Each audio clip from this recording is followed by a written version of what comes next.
warahmatullahi wabarakatuh.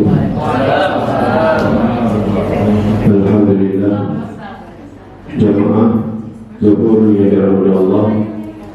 Pada hari ini kita melanjutkan gemar program daripada Kantor Kementerian Agama. Untuk hari ini, marilah kita dengarkan tausiah singkat yang akan disampaikan oleh Yang Mulia Tengku Firdaus SID. Pada Tengku, persilakan dengan segala hormat.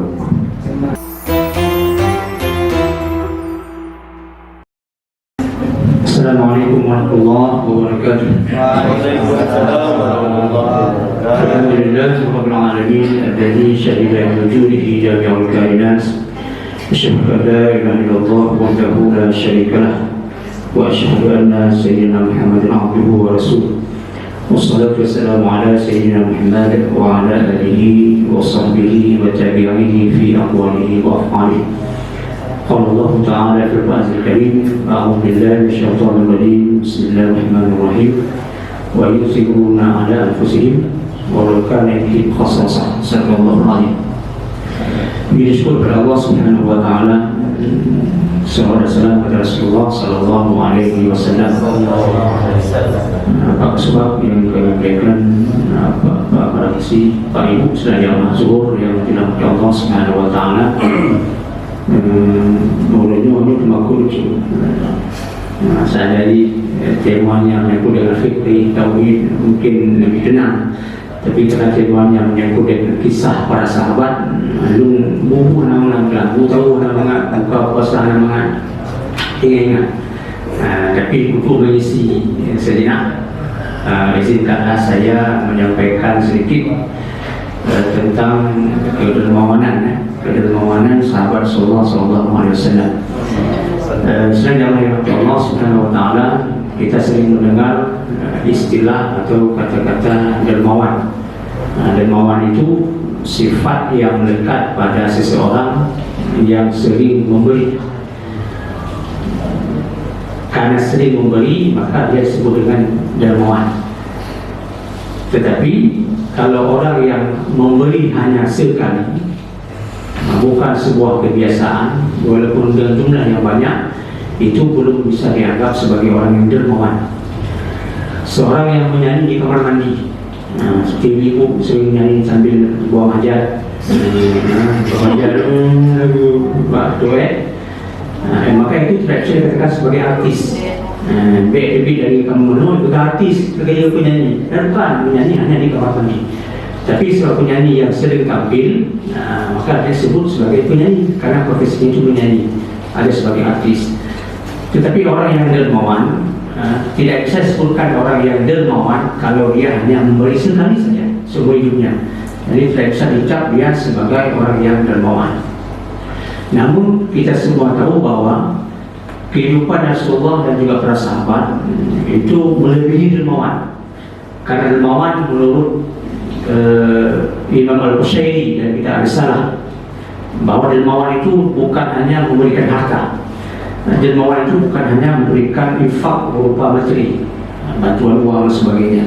Tapi beliau mengatakan bahwa dermawan itu juga orang yang memberikan sesuatu kepada orang lain yang walaupun dia tidak memilikinya. Sehingga beliau mengangkat sebuah ayat Al-Quran, wa yusiruna ala anfusihim walau kana bihi khassasah.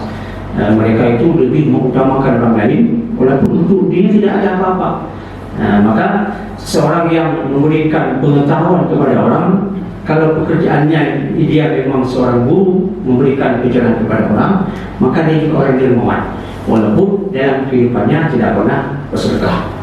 Ada orang yang dia mampu bekerja, menyedekahkan kekuatannya, walaupun tanpa dia bersedekah, maka dia sudah dianggap dermawan.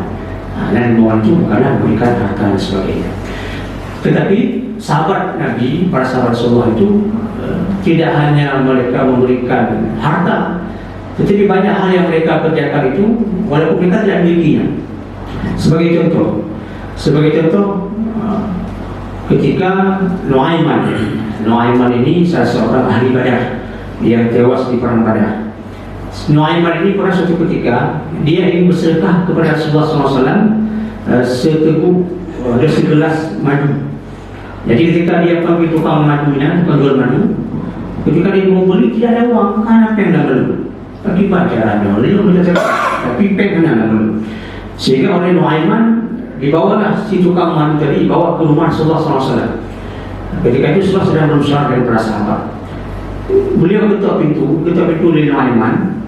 Ketika Rasulullah membuka pintu, Nuaiman langsung pamit sama si tukang madu. Aku benar-benar gini dan anda boleh yang pegang-pegang. Ada perlu dan bisa saya tinggalkan. Pulanglah dia. Ketika pulang, tinggallah si tukang madu dengan Rasulullah. Lalu si tukang madu menyodorkan madunya. Dia madu, itu basarnya tamu timah madu. Setelah diambil Rasulullah memanggil madu di bersama yang lain. Dia madu, aldi tapi habis. Setelah dibagi, apa kata si tukang madu?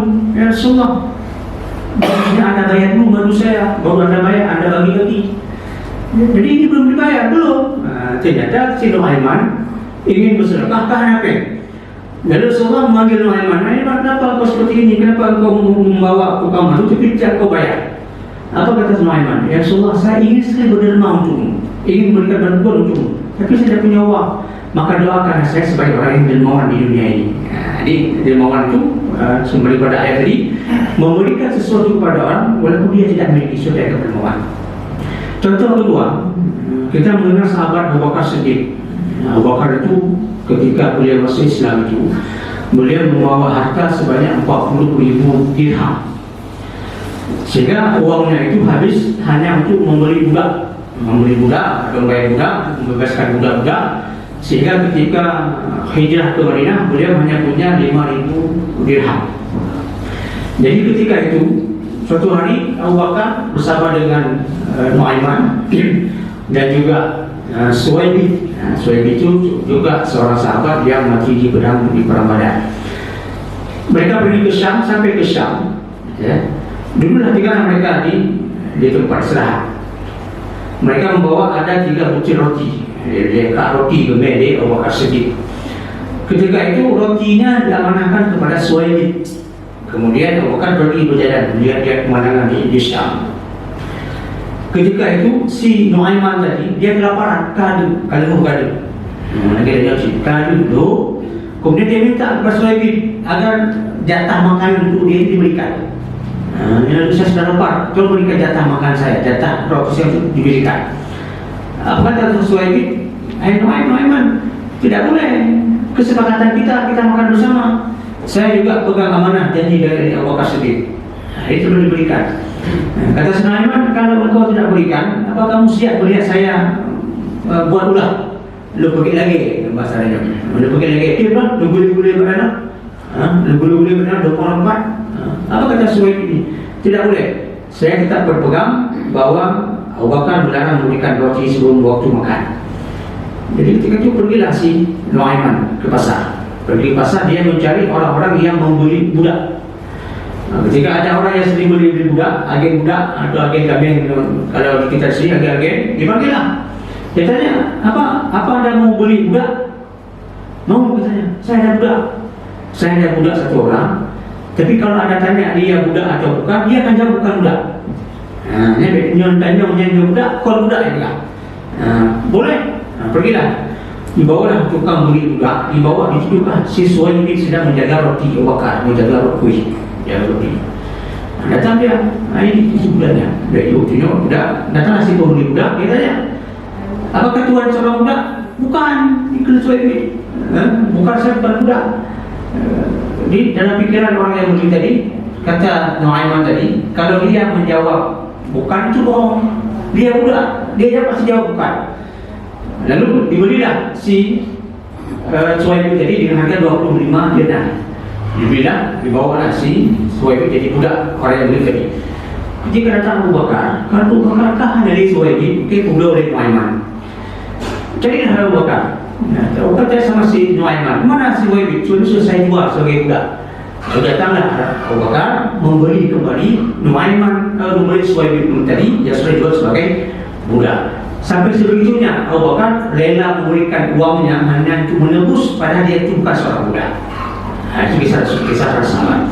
Yang ketiga, ada satu lagi, karena ini menyangkut dengan kedermawanan sahabat. Yang satu lagi ada kita sering mendengar Umar bin Khattab. Umar bin Khattab itu suatu ketika beliau kembali dari dia menuju ke Syria, kemudian dari Syria pergi ke Madinah. Sampai di Madinah beliau melihat ada sebuah rumah yang hampir rubuh, rumah kecil sekali. Lalu Umar bin Khattab ini menghampiri rumah itu dan dia lihat rupanya penghuni rumah itu adalah seorang nenek tua. Kemudian dia bertanya kepada nenek itu, nenek, Anda tinggal di rumah ini betul? Kenapa Anda tinggal di rumah ini? Apa jawab nenek itu? Kami punya pimpinan, punya khalifah, tapi khalifah itu tidak pernah datang kemari. Jadi Umar ketika itu menyembunyikan identitasnya sebagai khalifah. Jadi nenek ini dia mencaci maki khalifah. Dia katakan khalifah kami orang yang hanya memikirkan untuk diri sendiri, tidak open kepada rakyat, tidak pernah melihat orang yang lebih rendah daripadanya, sibuk dia berjalan ke sana kemari hanya untuk kepentingan pribadi. Lalu ketika itu apa kata Umar? Nenek, maukah engkau aku tebus kejelekan khalifahmu itu dengan uang 25 dinar? Dia tebus kejelekan khalifah Umar Khattab, ditebus oleh Umar itu dengan 25 dinar. Sedang dia menembus itu, datanglah Ali bin Abi Thalib dengan Ubay bin Ka'ab. Mereka menyapa Umar, dia khalifah. Siapa? Ketika disapa Umar dengan khalifah, nenek ini terkejut. Rupanya ini khalifah. Jadi ketika dia tahu bahwa itu khalifah, Umar sebagai khalifah, lalu dia minta maaf. Tetapi Umar bin Khattab, dia buka baju jubahnya, dia tulis di baju jubahnya bahwa saya menebus kesalahan khalifah Umar bin Khattab dengan harga 25 dinar. Disampaikan kepada Ali bin Thalib, hai Ali, ingatkan pesanku, kalau aku meninggal dunia maka tanamlah aku bersama dengan baju yang aku berikan ini. Ini sebagai dia tebus kepada nenek tadi karena kejelekan khalifah Umar bin Khattab, walaupun itu dia sendiri. Ada pelajaran untuk kita. Apa pelajaran untuk kita? Itu pelajaran untuk pemimpin. Pelajaran untuk pemimpin bahwa seorang pemimpin itu kemanapun dia pergi, bagaimanapun kesibukannya, maka janganlah lupa kepada ada dari bawah. Ini pemimpin lain, pemimpin di kemenang Sabah, pemimpin kemenang langit, di langit ini. Itu pelajaran dari kita sebagai pemimpin. Siapapun pemimpin, di tempat kecil, kami di KUA, di kemenang, di pemerintahan dan sebagainya. Jadi kesibukan apapun, maka dia tetap memberikan yang terbaik kepada rakyatnya, walaupun hanya harus menebus dengan baju yang dikenakan sekalipun. Itu. Dan terakhir juga kami ingatkan kepada kita semua, marilah kita hari ini dengan apapun yang kita miliki, baik kita dengan harta ataupun dengan ilmu kita, dengan kekuatan kita, dengan pikiran kita, maka marilah kita selalu menjadi orang yang dermawan. Dan yang paling utama, sesuai dengan keungkapan Ibnu Mubarak dalam kitab Al-Risalah tadi, beliau menyebutkan bahwa orang yang tidak menuntut hak kepada orang lain itu juga orang yang murah hati. Saya bilang, orang yang tidak menuntut hak orang lain, tidak menuntut hak orang lain agar diberikan kepadanya, itu juga orang yang murah hati. Sehingga beliau mengatakan bahwa orang yang tidak menuntut hak kepada orang lain jauh lebih baik daripada orang yang memberikan haknya untuk orang lain. Demikian, mungkin bermanfaat. Assalamualaikum warahmatullahi wabarakatuh. Waalaikumsalam.